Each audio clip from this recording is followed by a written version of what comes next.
Les filles, donc on se retrouve pour la vidéo nutrition du mercredi. Donc comme je vous ai promis, on va parler tout simplement de la prise de poids. Donc pourquoi on grossit? Alors c'est assez simple, dans les grandes lignes évidemment, mais c'est pas si simple que ça finalement d'un point de vue physiologique. Donc déjà la prise de poids va se faire évidemment lorsque les apports à ingérer seront supérieurs à l'énergie dépensée par l'organisme. Donc jusque là c'est relativement simple. Il faut savoir qu'aujourd'hui l'organisme de chaque être humain comment dirais-je est soumis à un métabolisme de base qui lui permet en fait tout simplement de respirer, de faire fonctionner son cœur, tout en fait tout notre organisme, de réfléchir. Donc c'est ce qu'on appelle le métabolisme de base. Alors c'est tout simplement un peu comme ce qu'une voiture a besoin comme essence pour ne serait-ce que démarrer. D'accord ?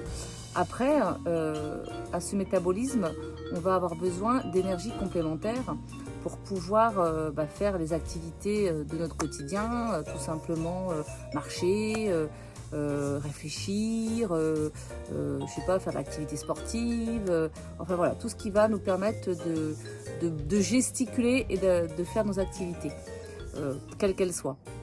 Donc en règle générale, pour les femmes, pour une femme, ce métabolisme total va être entre 1800 et 2100 calories par jour. Donc ça représente quand même pas mal de calories. Mais bien sûr, très souvent, sans qu'on s'en rende compte, par rapport à ce qu'on mange dans notre journée et au peu d'activités qu'on peut avoir, on va dépasser tout simplement notre métabolisme total, ce qui fait que on va grossir.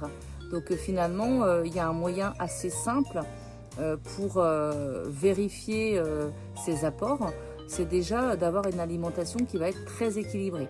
Donc quand je vous dis alimentation équilibrée, c'est-à-dire qu'on va avoir une répartition intéressante entre les protéines, donc les macronutriments, les protéines, les lipides et les glucides. Donc déjà, je vais vous donner un pourcentage pour le métabolisme total, donc représentant les protéines, qui va être de l'ordre, on va dire, de 20% par rapport au métabolisme total. Ensuite, on va avoir les glucides. Les glucides vont représenter à peu près 50% en calories de notre métabolisme total. Et enfin, les graisses vont représenter tout simplement le reste, donc 30%. Alors, ce n'est pas des chiffres précis à ce point-là. Ils vont être adaptés aussi en fonction de chaque personne.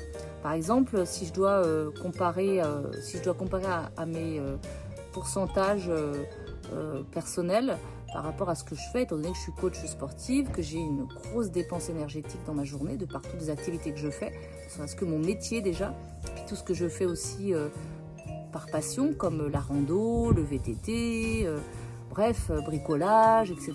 Vous savez que je suis quelqu'un d'hyperactif. Donc moi, mon apport en protéines, je l'évalue à peu près à 40% de ma ration.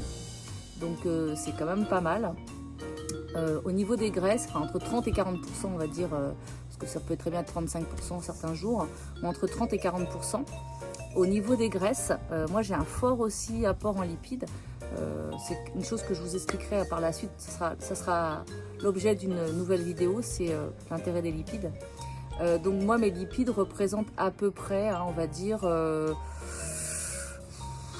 allez, je suis à peu près au moins à 35% de 40, voire je dirais même 40% de lipides par jour. Et donc si vous partez sur 40% de protéines, 40% de lipides, il me reste 20% d'apport en glucides. Donc oui, ça va osciller entre 20 et 30%. Voilà, c'est pas quelque chose de je suis pas en train de regarder chaque jour, mais je connais à peu près les ratios de mes macros chaque jour. Donc voilà, ça c'est ce qui me correspond à moi, mais parce que je fais partie des gens hyperactifs et sportifs. Là, je vais plutôt vous parler de la personne classique, traditionnelle, que vous êtes. Donc voilà, les apports en protéines, il ne va pas falloir qu'ils excèdent, en fait, on va dire... l'apport en protéines va être entre 20 et 30%. Donc l'apport en glucides doit représenter aux alentours de 50%, c'est ce que je vous disais tout à l'heure, et l'apport en lipides aux alentours de 20 à 30%, en fonction de l'apport en protéines que vous aurez ingéré. Donc c'est pas compliqué maintenant pour savoir par rapport à votre métabolisme, on va dire globalement si on fait une moyenne entre 1800 et 2100, que vous voulez perdre du poids, il va falloir donc que la gestion de vos aliments soit inférieure à votre métabolisme total. Donc on va dire que votre métabolisme total est autour de 1900 calories. Et bien il va falloir que vous ingériez dans votre journée, entre les protéines, les lipides et les glucides, moins de calories. Donc vous faites tout simplement un produit en croix avec chaque pourcentage des macros, en sachant qu'une calorie, un gramme de protéines représente 4 calories, 1 gramme de glucides représente 4 calories et 1 gramme de lipides représente 9 calories. Donc vous faites tout simplement un ratio pour savoir combien de grammes de glucides, lipides et protéines vous devez ingérer dans votre journée. D'accord ? Après, il existe des applications qui sont très bien faites sur Internet. Je pense notamment, comment ça s'appelle déjà celle-là, LiveSum. Enfin, il y en a vraiment beaucoup. Qu'est-ce que j'utilisais moi c'est sur les macros, macronutri, des choses comme ça. Enfin bref, vous cherchez calcul des macros sur vos applications, vous allez trouver tout un tas. Et simplement en intégrant par exemple, on va dire un steak haché, vous allez savoir exactement combien de protéines il y a dans un steak haché, combien de grammes de protéines il y a dans un steak haché, combien de grammes de lipides et combien de grammes de glucides. Donc ce qui va vous donner un total en calories propre à la quantité du poids que vous aurez mangé. Donc voilà, c'est un truc qui peut être intéressant à faire. Bon, certains vous diront oui, c'est fastidieux de rentrer.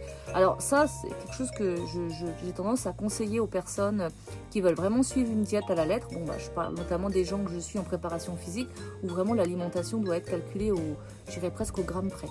Après, pour les gens qui veulent perdre du poids, qui n'y connaissent vraiment rien, qui n'ont aucune notion alimentaire, qui connaissent vraiment très peu le contenu des aliments, si c'est bon ou mauvais. Alors évidemment, en parallèle des rééquilibrages que je fais avec ma clientèle, il y a des personnes qui ont moins de facilité que d'autres pour comprendre tout ce jargon alimentaire.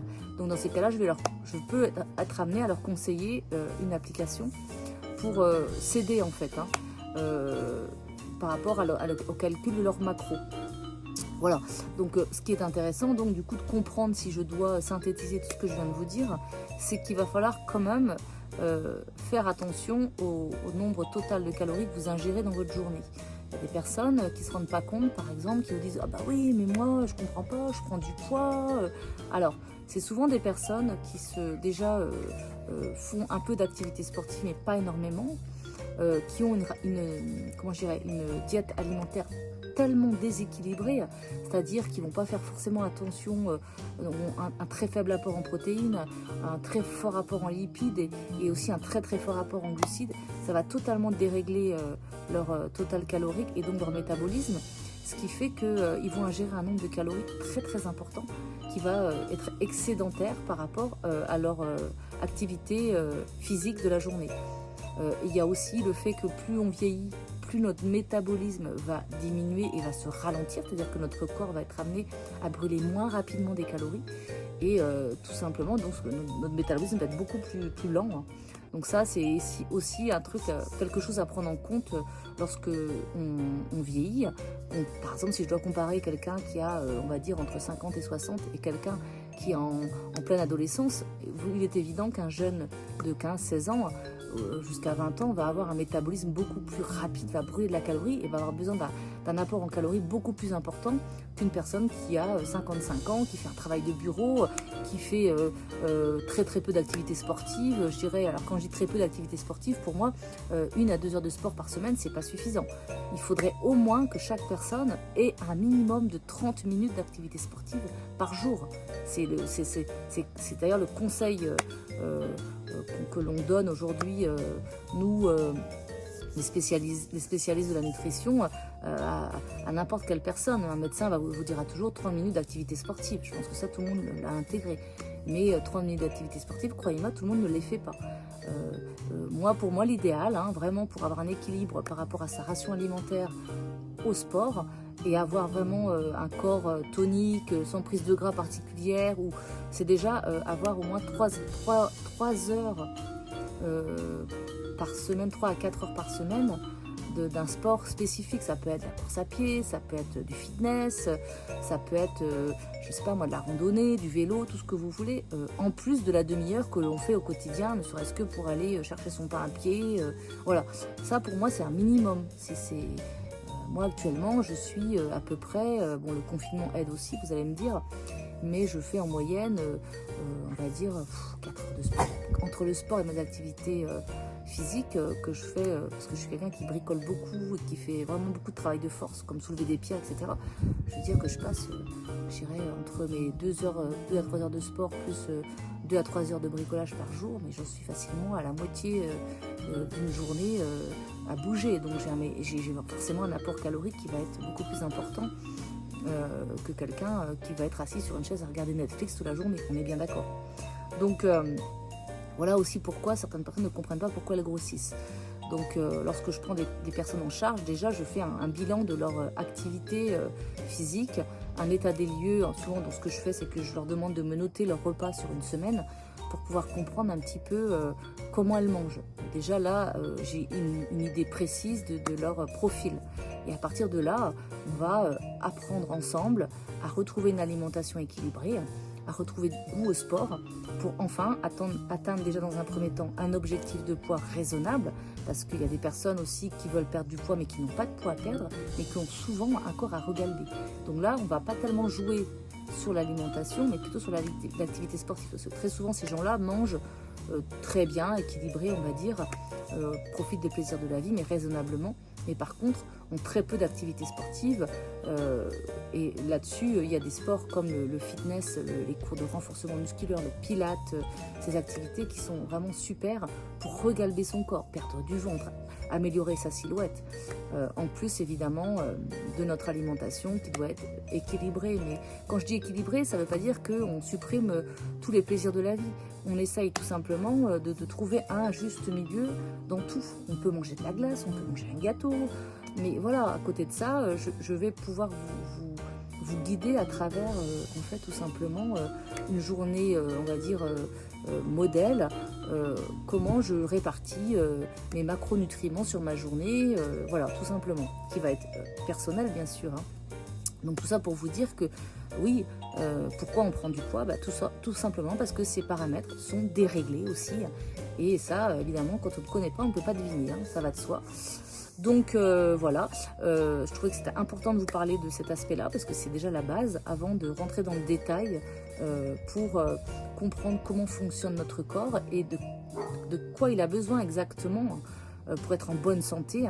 Il n'y a pas que de perdre du poids dans la vie, il y a aussi ne serait-ce que être en bonne santé, se sentir bien, puisque de là va dériver tout un tas de pathologies comme la dépression, les blessures, enfin voilà, il va y avoir vraiment la fatigue chronique, les problèmes de dos, voilà. Il faut vraiment penser que le sport et l'alimentation vont être des paramètres qui vont être extrêmement importants pour votre quotidien et votre santé en général. Donc voilà, j'espère que j'ai été relativement claire dans les explications que je vous ai données. En tous les cas, la prochaine vidéo, on parlera de l'apport en protéines et l'intérêt d'un apport en protéines sur une journée, vraiment à garder bien régulièrement ces 30% enfin on va dire entre 20 et 30% de protéines par jour. Je vous expliquerai un petit peu le fonctionnement et l'intérêt et le choix des aliments à faire plus que d'autres. Donc je vous souhaite à toutes une super soirée. Demain on se retrouve pour un cours de HIIT. Et vendredi on fera un cours de pilates. Je vous fais des gros bisous et prenez soin de vous. Ciao, ciao!